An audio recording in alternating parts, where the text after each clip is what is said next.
Bismillahirrahmanirrahim. Kita mulai episode kedua. Yuk, selamat datang kembali teman-teman di channel ngetes bareng Fahrul. Nah, kemarin itu ada feedback katanya mind mapnya terlalu kecil jadi kurang bisa dilihat dengan jelas.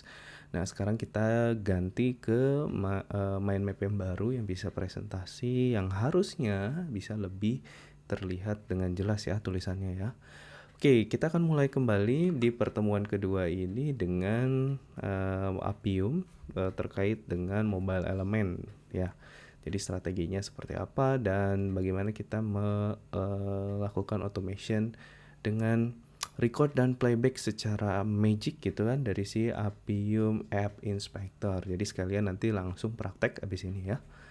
Oke, kita akan kenalan dulu dengan namanya locator dengan selector. Pada Appium ini sebenarnya mirip dengan apa yang ada di web alias dengan si Selenium itu. Jadi ada dua hal yaitu locator dan selector. Apa sih bedanya kedua ini?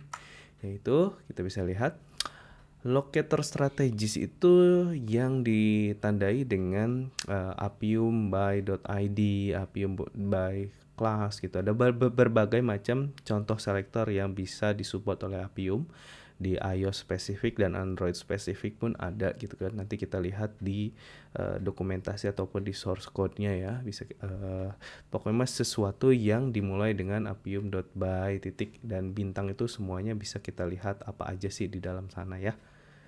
Nah, setelah itu selector adalah sebuah string identifikasi alias si koordinatnya. Jadi kalau kita mau cari Appium ID-nya button submit, itu berarti kan locatornya si ID, selektornya adalah si submit ini gitu. Nanti ada contohnya juga sih di bawah ya. Kita harus memilih locator strategi ataupun selektor yang stabil dan awet. Maksudnya stabil itu dia konsisten, hasilnya selalu ketemu, dan awet artinya bisa dipakai berbulan-bulan atau bertahun-tahun. Karena kita tahu mobile apps itu kadang UI-nya berubah ya. Ada sesekali ada revamp, ada improvement dari tampilannya. Nah, diusahakan gimana di mana si selector ini tetap kuat gitu kan, artinya selalu diikutkan. Misal ketika berubah UI, selektornya masih sama dan masih bisa dipakai gitu kan. Jadi harus dikoordinasikan juga dengan tim developer ataupun kita memilih strategi-strategi yang lebih kuat terhadap perubahan UI. Nanti di bawah kita coba bisa breakdown lagi ada opsinya seperti apa. Dan dari jenisnya juga si selector ini ada yang akan ngambil single object yaitu finder element, dan yang multi object yaitu ada jamak ya, ada find elements, ada s-nya gitu kan. Dia akan memberikan sebuah list of element. Jadi kalau nggak ada nanti dia akan kasih elemen list yang kosong. Dan di elemen ini juga kita harus perhatikan ada yang namanya exception untuk ketika elemen yang diinginkan tidak ditemukan, itu akan muncul trigger exception, no such element exception gitu kan. Tapi kalau ternyata kita memang expect elemennya ini udah hilang gitu, kita sebenarnya harus nge-wrap di dalam sebuah exception handling. Atau kalau mau yang gampangnya sih, saya biasanya menggunakan find elements yang jamak karena dia akan mereturn list yang kosong. Nah, di situ kita bisa pastiin lagi dengan misalkan membuat perhitungan ada berapa banyak elemen di dalam list tersebut gitu. Bedanya dari segi nanti di waiting gitu. Kalau dia nggak ketemu biasanya lebih cepat hasil eksekusinya, jadi nggak perlu nunggu lagi. Nah, oh iya, tadi di sini juga ada locator strategis dan selector, yaitu di sini find elements itu adalah metodenya, strateginya itu bisa by ID, terus juga selectornya misalkan nama buttonnya button submit gitu ya. Oke, berikutnya kita akan bahas yang umumnya terjadi di mobile apps adalah waiting yang lama alias gara-gara networknya lemot gitu kan, jadinya yang page-nya harusnya ke load dalam waktu 2 detik tiba-tiba jadi membengkak 5 detik atau lebih, bahkan sampai 10 detik gitu kan. Jadi kita harus punya strategi untuk menunggu elemen itu ready dan bisa diinteraksi gitu. Caranya ada 3 jenis wait gitu. Pertama dari static wait. Static wait itu adalah hard code waktu ya. Kalau di Python itu ada namanya time.sleep dan waktunya berupa detik di sini angkanya ya kan. Nah, ini tuh sebenarnya sangat discourage alias jangan sampai ini ke commit sebenarnya di dalam kode repository. Kalau mau develop di lokal sih nggak apa-apa karena kita mungkin perlu waktu yang biar cobain dulu yang penting jalan gitu kan. Jadi kita tambahkan sleep misalkan 5 detik ataupun 10 detik gitu kan. Karena efek sampingnya ini ketika digunakan adalah dia menunggu buta alias misalkan elemen yang harusnya udah muncul di detik ketiga kita tambahin static wait 10 detik jadi dia akan mubazir nunggu waktu sampai 10 detik padahal di detik ketiga dia udah muncul gitu. Nah, yang kayak gini harap dihindari karena semakin banyak static wait otomatis test execution-nya jadi semakin lama daripada yang seharusnya dia bisa lebih cepat gitu. Sebagai gantinya ada 2 jenis yang bisa kita perhatikan yaitu implicit wait dan explicit wait. Implicit wait itu adalah retry bawaan dari WebDriver server. Artinya ini udah ada dan gampang digunakannya. Kalau dari kodenya cuma satu line kayak driver implicit wait 15 artinya dia menunggu 15 detik lah sampai dia time out. Tapi ini berlaku global. Artinya kita setiap elemen node phone dia akan nunggu selama 15 detik kalau kita setnya di sini 15 detik ya. Jadi elemen yang harusnya memang expectednya nggak ada, kita kan biasanya pastikan elemen ini hilang gitu. Pasti otomatis kita tetap pakai find elements, cuman expectednya jadi memang nggak ketemu gitu. Nah dia akan nunggu selama 15 detik retry sampai dia throw exception. Nah kurang lebih kayak gitu. Jadi sangat sia-sia ya. Jadi kalau kita memang udah pasti nggak ada, mendingan nggak usah ditunggu. Tapi karena sifatnya global jadi rada-rada gimana gitu karena dia berlaku untuk semua. Makanya kita harus perhatikan solusi ketiga yaitu dengan explicit wait. Jadi kita bisa nunggu di momen apa alias di dalam test automation code-nya ketika dia perlu explicit wait ya kita pakai explicit wait itu di satu step itu gitu ya. Di sini ada contohnya expected condition.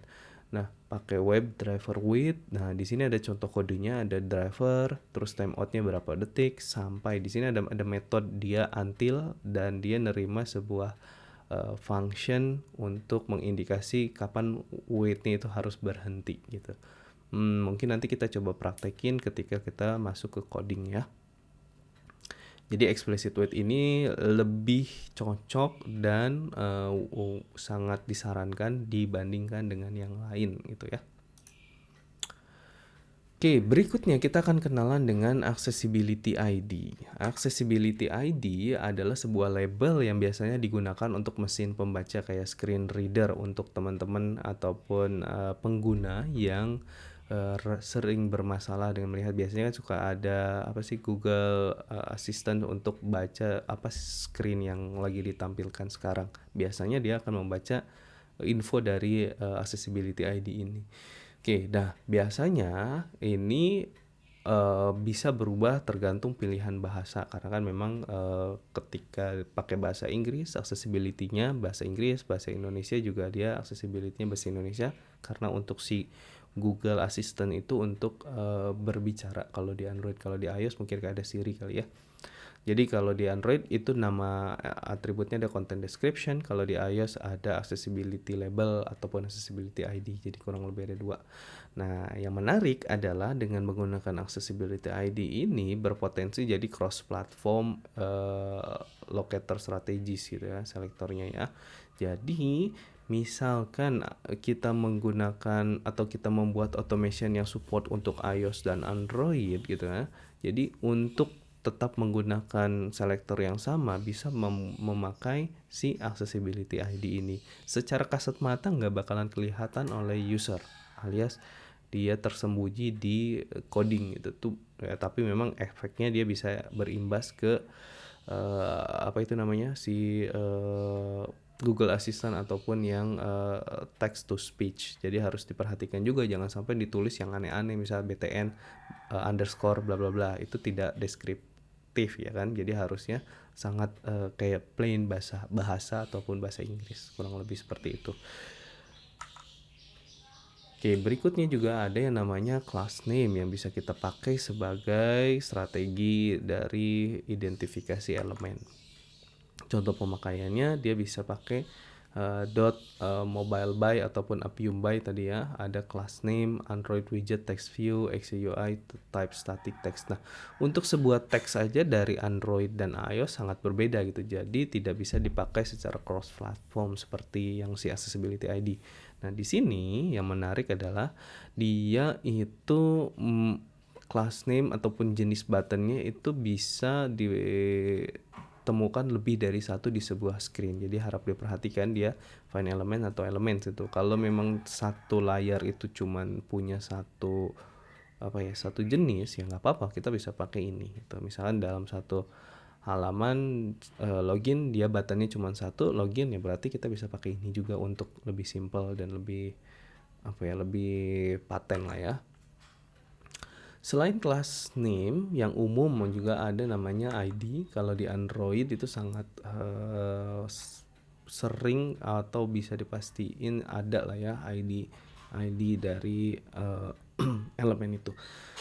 Dari iOS ID ini ID ini bisa dipakai sebagai fallback untuk accessibility ID juga. Tapi ID ini sifatnya itu nggak unik seperti pada website. Biasanya kalau ID-nya double akan jadi error, tapi kalau di mobile Android khususnya, jadi sebuah elemen itu bisa memiliki ID yang sama di dalam satu screen gitu. Misalkan text input sama-sama memiliki ID yang sama, itu bisa jadi dan nggak error secara kode UI-nya gitu. Jadi harus diperhatiin kita inspeknya yang benar gitu. Contohnya kayak gini, find elements, dia image kan sebenarnya gambar, tapi ternyata memiliki ID yang sama untuk semua image di screen itu gitu. Nah, ini yang harus diperhatiin. Dan yang paling advance yaitu ada namanya XPath. XPath ini adalah XPath yang sama dengan web, tapi cara penggunaannya maksudnya. Jadi secara logik XML-nya juga bisa dipakai. Nah, iOS dan Android tentu berbeda struktur UI-nya, jadi ini jelas tidak bisa cross platform ya kan. Secara bawaan pun nggak ada namanya XPath yang disupport natively oleh si iOS ataupun Android, jadi si Appium yang ngakalin itu. Jadi rada waspada untuk XPath ini karena UI structure rawan berubah. Maksudnya ada XPath yang berdasarkan koordinat atau lebih ke strukturnya hierarkis gitu ya. Misalkan contohnya sebuah button ada di dalam sebuah atribut area, terus di dalamnya lagi ada dia area lagi gitu kan. Nah, jadi bisa jadi secara UI ketika dia ada promosi ataupun backend configurable gitu, UI-nya jadi berubah, yang tadinya banner ada di atas tiba-tiba bannernya ada di bawah. Otomatis secara structure UI-nya, XML-nya itu pasti berubah gitu. Jadi harap diperhatikan bagaimana cara kita menulisnya, apakah dia relatif ataupun dia yang XPath yang absolute gitu. Dan secara performance si XPath ini juga cukup berat karena secara natif nggak disupport ya. Jadi Appium itu harus nge-serialize dulu struktur UI-nya seperti apa, lalu dirubah jadi node XML sehingga kita bisa melakukan query ke dalam XML itu.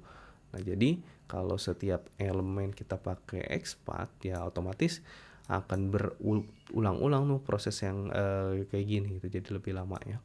Jadi sangat disarankan untuk menulis XPath dengan query yang benar gitu kan. Cari hal unik dari elemen tersebut. Memang XPath ini sangat powerful dan juga sangat berbahaya untuk dipakai, alias dari performance-nya bisa bikin lemot kalau ditulis tidak benar gitu. Jadi harus dipastikan apa yang unik di situ, ataupun juga dia bisa false, ngasih elemennya yang salah gitu ya. Kalau penggunaannya bisa pakai kayak gini. Nah, di sini sebenarnya diperhatiin dia jenis atau node-nya itu apa. Di sini node-nya adalah text view dengan properties text sama dengan contoh web view. Kalau kita mau nyari teks yang elemen yang mengandung teks kayak gini, ada misalkan kalau iOS ada label yang mengandung ini. Jadi sangat powerful dari Expat tuh dia bisa pakai logical, misalkan yang propertinya web view and misalkan properti colornya merah atau properti apa, jadi kita bisa pakai kondisi seperti itu. Ataupun kita bisa pakai cari elemen yang ada di urutan kedua gitu, dia bisa. Kalau enggak dia bisa nyari misalkan ada apa ya, Expat itu kalau enak dianalogikan itu seperti alamat rumah.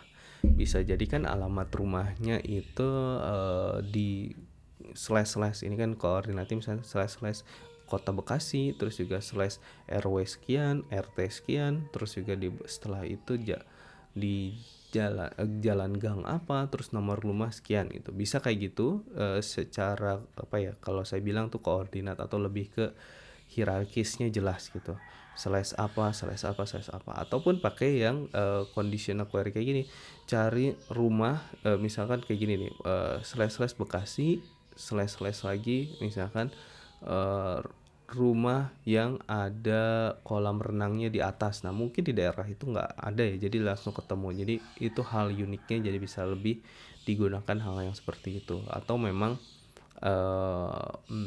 ada yang biar nggak gampang break, kita bisa misalkan bisa mulainya daripada mulai dari kotanya, kita bisa langsung aja mulai dari kode pos gitu, kode pos sekian, terus juga propertiesnya apa di kode pos itu yang unik gitu. Misalkan kalau di sini tuh ada XCUI type others, cari yang jenisnya adalah web view gitu. Bisa jadi di screen itu ternyata dia cuman sendiri, itu bisa gitu. Jadi harap diperhatikan hal-hal seperti itu. Oke, kurang lebih itu teorinya dari si mobile element. Kita akan coba praktek langsung sekarang dari si Appium servernya. Oke, kita mulai lagi. Appium servernya dibuka dulu desktop app-nya, server GUI. Sebenarnya teman-teman kemarin juga ada yang nanya soal cara installnya ya. Nah, mungkin nanti kita bahas kemudian. Kurang lebih sih banyak ya tutorial tentang cara install Appium ini di Windows dan Mac OS, Ubuntu juga ada. Tapi kalau teman-teman pilih Appium Server GUI sebenarnya lebih simple, jadi nggak perlu ngurus kayak install Node.js-nya segala macam, tinggal download, install, harusnya udah bisa kayak start server gini aja gitu ya. Kalau sudah mulai, kalau sudah hidup servernya, kita buka Appium Inspector. Di sini kita tinggal cari aplikasi apa yang mau di-automate gitu kan, decide capabilities-nya apa, seperti di pertemuan pertama kemarin, episode 1. Nah, yang sekarang kita mau coba adalah Appium Android Instagram ya. Di sini ada namanya. Terus juga kalau teman-teman nggak taruh new comment timeout ini, biasanya aplikasi Appium-nya tidak bertahan lama dan akan close sendiri setelah timeoutnya. Kurang lupa saya waktu tepatnya berapa, tapi kalau pakai 3600 ini harusnya kayak sejam dia bisa nunggu. Jadi kalau nggak ada komen selama 1 jam dia masih aman. Kalau dia defaultnya, kalau kita nggak ada komen dalam waktu tertentu, dia akan nge-close sendiri gitu. Oke, kita coba lanjutkan dengan start session. Dia akan ngebuka aplikasi Instagram. Nah, di sini ada teman-teman kalau mau nyontek juga boleh. Nah, gimana cara kita mengenali elemen-elemen di sini ya? Oke, sambil ditunggu, mungkin nggak sama ini, kita bisa pilih reload ini ya, refresh source-nya dan screenshot ulang. Nanti di sini ada struktur XML dari aplikasi Android ini. Nah, teman-teman bisa lihat di sini ada banyak ya. Tuh dia elemennya apa di sini. Kita bisa turun lebih dalam lagi. Nah, elemen ini. Nah, kayak gini. Oke, sementara kita stop dulu di sini soal tab bar. Ini ada tab bar. Kita tahunya dari mana? Di sini ada find-nya, ID-nya adalah tab bar. Jadi kita bisa pakai ID itu berupa ini, tab bar aja. Pastiin dia unik di sini. Gimana caranya nanti kita coba. Oke, Terus ini adalah properti dari elemen tersebut, elemen ini tab bar. Di sini ada atribut namanya. Ada atribut, dia ada indeks ketiga, berarti dia ada urutan nih 1, 2, 3. Di bawah si layout container ini dia anak ketiga lah ya. Terus juga teksnya kosong, resource ID-nya tab bar, resource ID itu si ID-nya tadi. Dia ada statusnya checkable, clickable, ini macam-macam nih. Di sini ada bound itu semacam kayak koordinatnya lah ya. Display apakah terlihat atau enggak. Jadi kita bisa yang tadi export itu kita bisa pakai properties dari sini atribut-atributnya ya. Terus nah di sini ada struktur exportnya sangat fragile ini karena dia kalau kita lihat dia bentuknya hierarki, Android frame layout, bla bla bla ada di bawah sini. Jadi kalau export itu ini di bawah sini, di bawah sini harus urutan yang kedua. Jadi sangat tidak disarankan menggunakan export kecuali kepepet, ya kan? Cuman bisa diidentifikasi oleh export yang bisa pakai logic itu. Oke, tab bar dan ID-nya adalah tab bar. Gimana cara kita pastiin ini benar ID-nya cuman unik? Kita bisa copy ini. Lalu kita pilih yang ini search for element. Nah, coba kita pastekan di sini search. Oke, kalau ini artinya sudah elemen itu ada gitu. Kita bisa kirim elemen ini dengan aksi nge-tab ataupun masukin karakter. Bisa itu untuk coba-coba evaluasi. Jadi kalau teman-teman mau macam kayak ngedebug apakah selektornya betul atau salah, bisa pilih ini nih search for element. Ternyata saya maunya elemen yang ini nih, yang gambar kaca pembesar. Oke, di sini kalau kita lihat ada highlight warna kuning, itu artinya adalah elemen yang bisa dipilih. Nah, kita mau coba pilih ini elemen di sini namanya search tab. Jadi kita bisa pakai untuk jadikan selektor. Jadi misalkan, di sini juga teman-teman seperti dilihat ada accessibility ID. Ini bisa dipakai sepertinya. Jadi contoh kayak gini, saya mau cari. Nah, locator strategis yang tadi saya sempat singgung di awal, itu ada yang iOS spesifik, Android spesifik, ada yang iOS pakai ini. Chain Android juga ada Espresso, Data Maker, UI Automator Selector, Expand atau ID segala macam. Nah, misal kita bisa pakai ini search and explore. Nah, di sini ketemu tuh ada satu elemen. Kita bisa mengirimkan elemen tab. Nanti perhatikan di emulator sebelah kiri ini akan ada perubahan. Tuh, dia akan muncul, dia akan seolah-olah mengetap itu. Kita mau nyobain apakah selektor ini bisa dipakai atau enggak gitu. Jadi accessibility ID strateginya, lalu selektornya adalah search and explore. Bisa dipakai dan bisa cross platform, mungkin iOS dan Android bisa dicek nanti iOS selektornya apakah sama search and explore. Biasanya kalau bahasa Indonesia mungkin akan berubah nama selektor ini, jadi harap diperhatikan dari localization language-nya ya. Kalau mau pakai ID mungkin akan stabil di semua bahasa, tapi di platform Android search tab, mungkin di iOS tab search, siapa tahu gitu kan, harus dipastiin lagi.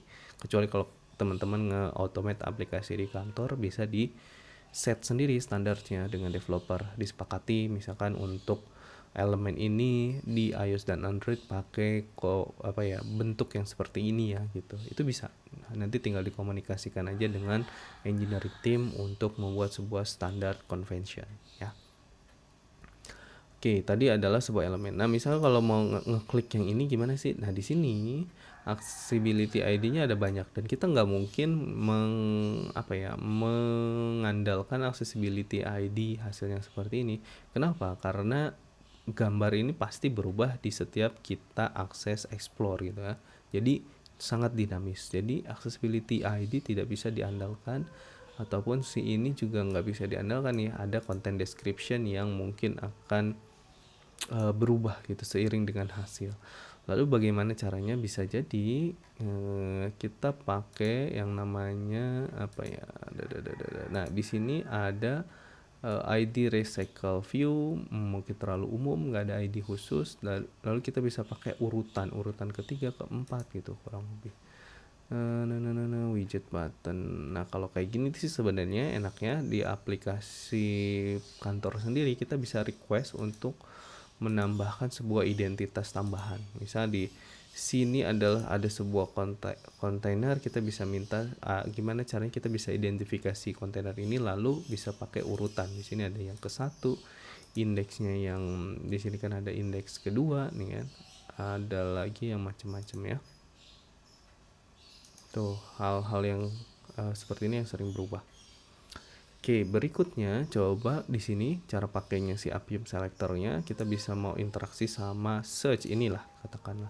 Nah, di sini kalau teman-teman lihat di selected element, ini bisa kelihatan ID selectornya, tab search bar, ataupun kita mau kirim aksi tab ataupun send keys. Kita coba yang tab dulu di sini tab. Nah, ininya berubah, nanti dia akan mengikuti refresh. Lalu di sini kita akan coba kasih elemen send keys, misalkan Bekasi gitu kan, kita send keys, dia akan kirim.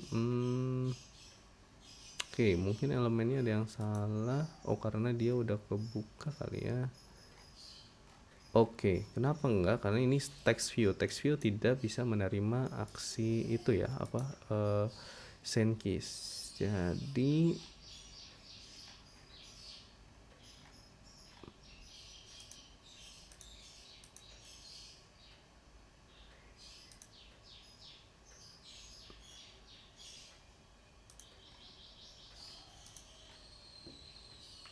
ini nih, we edit text.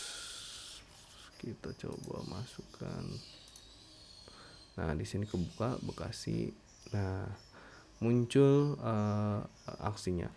Oke, nah sekarang yang menarik di app inspector ini, kita bisa melakukan record playback. Record playback artinya kita bisa ngerekam sebuah aksi, lalu kita juga bisa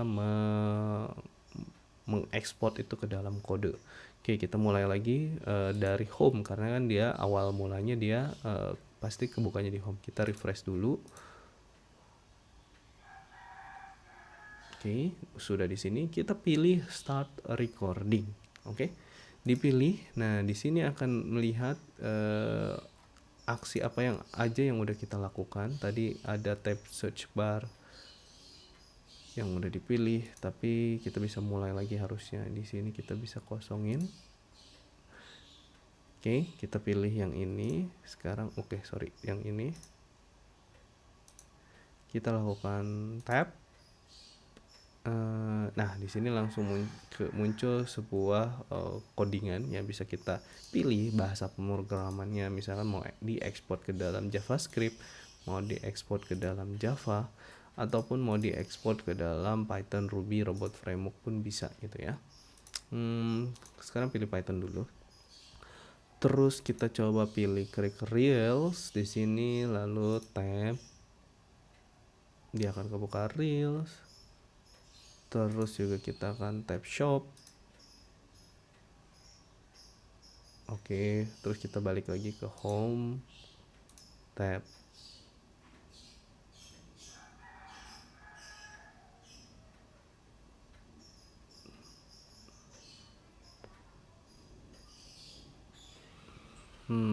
Loading. Ya, sudah. Nah, di sini ada yang pakai class name. Nanti kita lihat apakah ini elemen yang dipilih, selektor yang dipilih oleh si Appium sudah cukup mumpuni dengan class name ataupun yang kita harus ubah. Nanti kita coba. Harusnya sih kita bisa lihat apakah dia failed atau enggak. Di copy dulu hasil eksportannya, karena kita akan coba pindahkan ke kode untuk dipakai di kemudian hari. Nah, jadi kita stop recordingnya. Jadi fungsi dari recording ini sangat membantu apabila teman-teman masih awal ataupun masih dalam tahap pengembangan framework gitu. Misalkan yang ngerjain cuma satu orang, kita perlu cepat, bisa pakai gini, start recording. Tapi seiring dengan waktu nanti kita bisa refaktor kodenya. Jadi untuk awal-awal misalkan kita punya sebuah skenario untuk ngecek, tadi kita udah lakuin tuh navigationnya, pastikan navigationnya benar gitu. Nah kita bisa record kayak gini aja, masukkan ke dalam code dan nanti bisa di play gitu, langsung di playback untuk ngejalanin satu skenario yang sama. Ini baru aksinya ya, tidak ada macam kayak assertionnya, nanti bisa kita lengkapi. Kurang lebih itu untuk kode yang hasil generate-nya masih sangat sederhana, semacam kayak variable name ini, dan masih banyak kekurangan, jadi harus kita update. Untuk awal-awal ataupun jika teman-teman kerja masih sendiri gitu kan, hanya mau ngejalanin di lokal, sebenarnya nggak masalah. Oke, sekarang kita masuk codingannya yang tadi udah dibuat, kita bisa paste di sini. Nanti saya jelasin yang atas tuh seperti apa. Oke, nah kurang lebih kayak gini. Ini perlu diimport, import aja. Nah, oke, kita akan bahas satu-satu. Jadi yang dilakukan di sini adalah kita menginisiasi koneksi dengan localhost API server dengan capabilities yang kayak gini. Appium package-nya, Appium activities-nya apa yang mau kita ubah, dan no reset true yang udah kita jelaskan di episode 1. No reset ini fungsinya biar aplikasinya tidak seperti diinstal ulang gitu. Jadi yang buka Instagram dia udah login gitu ya.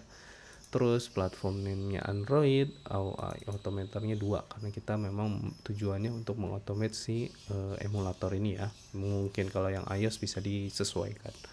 Oke, nah kita udah hasilnya, coba kita jalankan ini apakah berhasil atau enggak. Di sini kita tinggal play aja, dia akan bikin koneksi ke Appium server seperti dilihat di sini. Oke, langsung kebuka, berhasil. Terus dia lihat pindah ke tab, balik lagi ke home. Ternyata di sini fail. No such element, berarti selektornya yang bermasalah.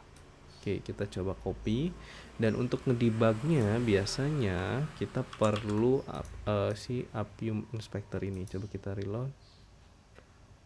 Jika tidak bisa reload ini, sepertinya koneksinya sudah expired, alias si sessionnya sudah mati. Memang betul, karena kan kita sudah jalanin automation, jadinya si session yang di Appium Inspector ini udah nggak berlaku. Jadi kita harus start ulang. Jadi cara ngedebug ketika error untuk memastikan selektornya benar atau enggak, kita harus coba pakai si ini, search for element, home, posisinya tadi terakhir tuh di sini. Ulang dulu. Nah di sini di page ini kita akan akses home. Apakah bisa dengan ini? Tadi di sini Appium menyarankan menggunakan class name. Tuh, could not find. Sepertinya elemennya tidak baik, alias dia fragile. Nah, untuk ke home ini kita bisa lihat di highlight ya. Di sini expatnya yang disarankan, tapi di sini juga kita tidak menemukan hal yang cukup unik ya. Kalau di elemen ini coba kita gali lebih dalam, apakah gambar ini ataupun hal-hal yang lain. Coba kita buka dulu di sini. Elemennya di mana dia berada? Ini bukan.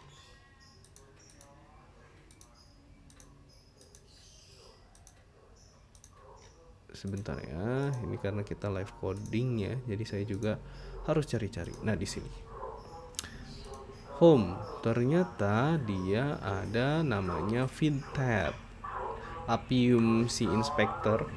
Ada iklan di luar. roti tawar, roti manis. Maklum direkamnya pagi-pagi hari Senin ya. Oke, ini ada FinTab, jadi kita bisa pakai ID ini. Kalau tadi di sini teman-teman lihat Appium by, kita bisa dot, nanti di sini ada suggestion yang mau pakai ID, mau pakai ini, bisa. Kita coba pilih ID dan value-nya yang tadinya ini kita ganti sesuai dengan ini. Bisa seluruhnya di copy gini, atau sebenarnya cukup untuk ini package-nya tidak usah lagi, jadi segini aja sebenarnya nggak masalah. Oke ya, kita coba sekarang kita tutup dulu ininya. Ini juga mungkin harus ditutup karena mungkin nggak akan berlaku lagi di kemudian hari. Oke, dia ngeklik explore, reel, shop, balik lagi ke home ya. Kita lihat. Oke, yang ini sebenarnya bisa kita lihat di sini nih, sama ya, bisa di copy paste. Oke, dia pindah search, reel, shop, baru balik lagi ke home. Saking cepatnya sampai nggak kelihatan dan tesnya pas. Jadi sebenarnya tadi untuk awal kita sebenarnya bisa aja pakai slip kayak gini, slip 5 karena saking cepatnya kadang suka kelewat gitu ya. Oke, bisa pakai kayak gini.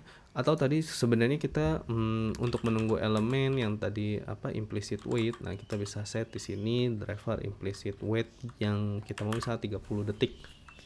Karena mungkin network connection-nya lemot gitu. Gitu ya, misalkan seperti itu. Kita akan coba lagi. Nanti untuk explicit wait nanti mungkin di pertemuan episode berikutnya karena itu cukup panjang. Kita melakukan run ulang di sini ya.